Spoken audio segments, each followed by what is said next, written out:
Hello everyone, welcome back into this channel. So in this video I would like to explain to you the way how to repost someone else's Instagram story into our account.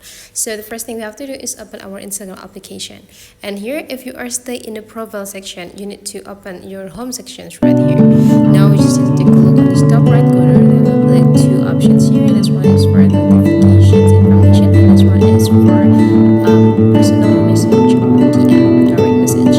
So you just need to click it. Whenever someone mentions you on their Instagram, there will be pop up here like just you see on the screen, which is the mention you in their story. So you just need to open it.